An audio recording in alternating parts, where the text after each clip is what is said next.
Yeah, I knew. You just starts freestyling. All right, boys. I'm gonna be so mad when I hear this. Oh my God. All right, So David. I said DirectX. Okay. And I also said Paint 3D. Oh.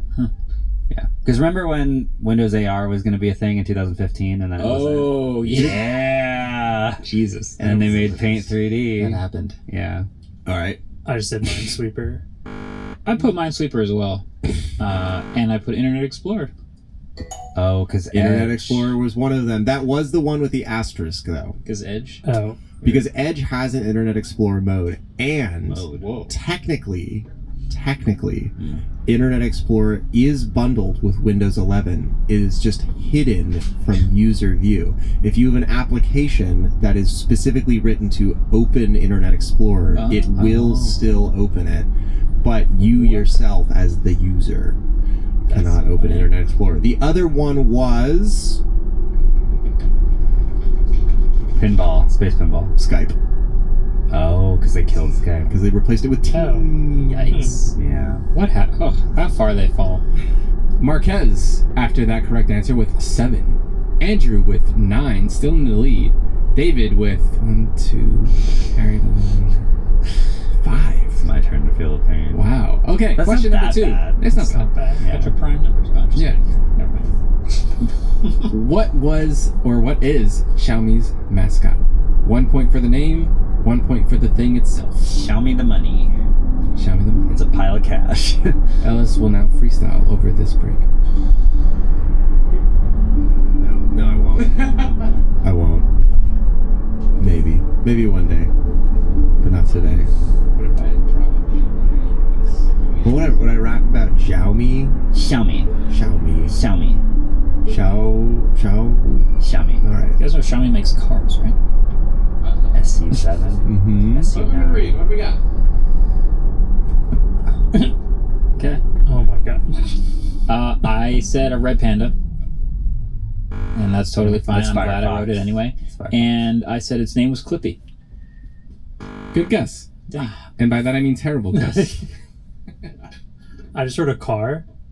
I think someone made a joke about that, and then I thought I actually remembered hearing something similar. Okay. And then I just wrote its name was Xiaomi. Not a bad guess. I put a cat, but I was thinking of Real Meow. Yeah, you're thinking of Real Me. Yeah. No, Real not that. Meow was the name. Okay, and what'd you get for the name? Hyper Cat. That's a good guess. Yeah. But no. This we've talked about this before, haven't we? I feel like we might have at some point. Or it might have been what David said, the cat thing. What is It was something like that. The actual mascot was named Mitu, M-I-T-U, and it is a white rabbit. Me too. Yeah, Like a copycat? but it's a rabbit. Yeah. I can do that too, Apple. The irony is crazy with that one.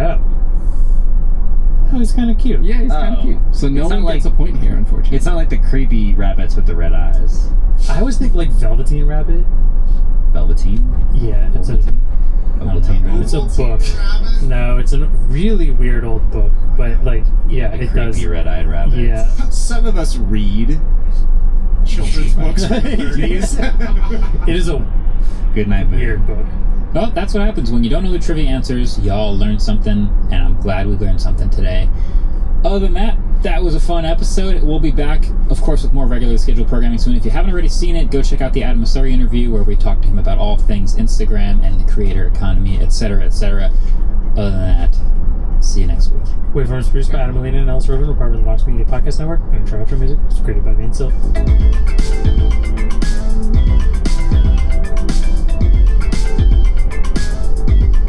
In the olden days, back in the late 1900s, that's 20 years ago. Hey there, it's Shamita. I've got a quick request for you. If Apple News Today is an essential part of your morning routine, follow the show in Apple Podcasts. And if you have another 30 seconds, leave us a rating and a review too. It helps other people find our show, and it helps us know what you like about it.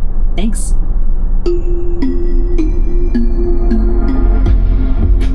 Good morning. It's Thursday, October 23rd. I'm Shamita Basu. This is Apple News Today. On today's show, how soybeans became central to the U.S.'s standoff with China, why it's taking so long to swear in a new member of Congress, and the last place on Earth untouched by the mosquito.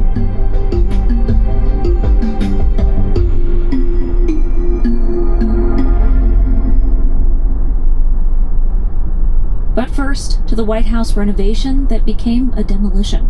Earlier this year, President Trump announced plans for a new $250 million ballroom.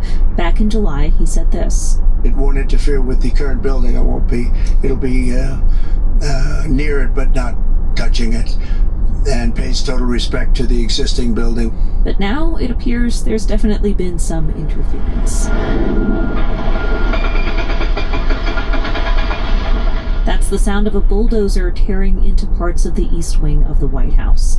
The decision to seemingly destroy parts of the country's most famous building for a big redevelopment project has stunned many Washington veterans. You hear the demolition going on. You can sometimes feel the shaking. It is a very different time to be at the White House. That's Dan Diamond from the Washington Post, which first broke this story. Diamond told us this project, funded by wealthy donors and Trump himself, has long been an ambition for the president. For about 15 years, President Trump has said that he thinks the White House needs a ballroom. He has argued that there's no real place to entertain a visiting dignitary outside, that if you try to do it and it's raining or it's cold, you're in this big tent. And there is some truth to that. The White House, for all of the glamour of the White House, as a reporter who goes there, it is much more cramped and small and in some ways more limited than you would expect for such a powerful building. And Trump's team released their own fact sheet documenting the various ways different presidents have changed the White House grounds. They point out that Theodore Roosevelt built the West Wing in 1902, JFK commissioned the modern Rose Garden, Richard Nixon famously put in a one-lane bowling alley, and Barack Obama swapped out a tennis court for a basketball court. But Diamond told us that this renovation appears to be much more extensive than was originally proposed. The president raised the estimate just the other day up to $300 million. And while the White House is exempt from the required reviews other government agencies must go through before this kind of work, there are still hoops past presidents have jumped through. There's 2 planning committees that are relevant here, one that helps guide design projects for DC buildings, and another that assesses work to historic buildings. But Diamond says Trump may sidestep one, and the other is now tilted with his own appointees. The past additions to the White House have generally gone through a process or some negotiations with these oversight groups. So it's not the first time that presidents have imposed their will on the White House. But to tear down the East Wing, attempt to build a 90,000 square foot ballroom, there's been nothing like this in generations at the White House. Opposition to the construction project is growing. Preservation groups, Democrats, and some more traditionally minded Republicans have spoken out.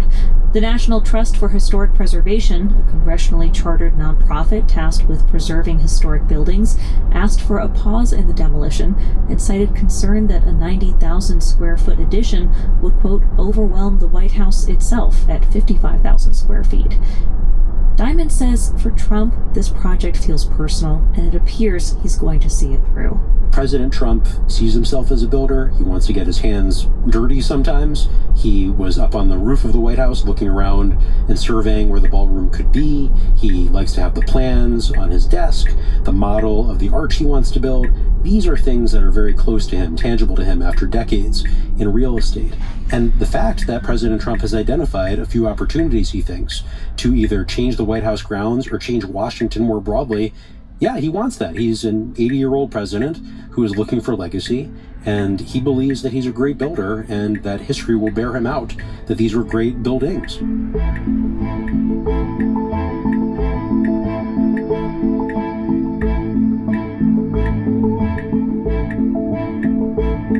In the midst of the ongoing shutdown, President Trump is planning to leave for a trip to Asia at the end of the week and meet with Chinese President Xi Jinping.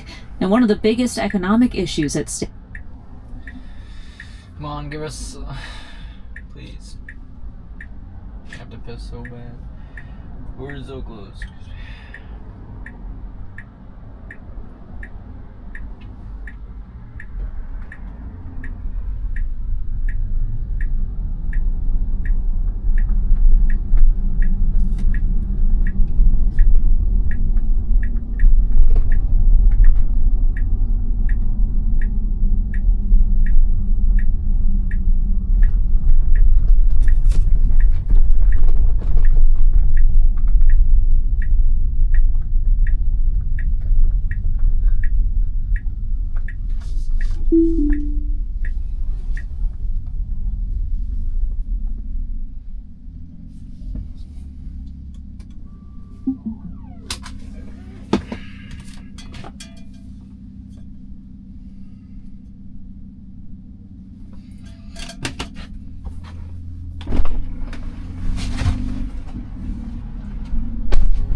still recording?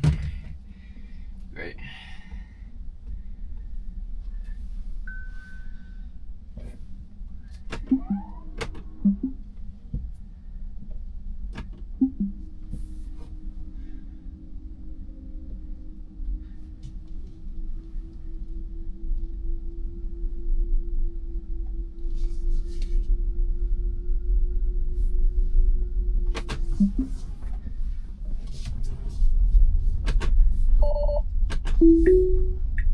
Run way to go, bro.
Tesla. Yes, sir.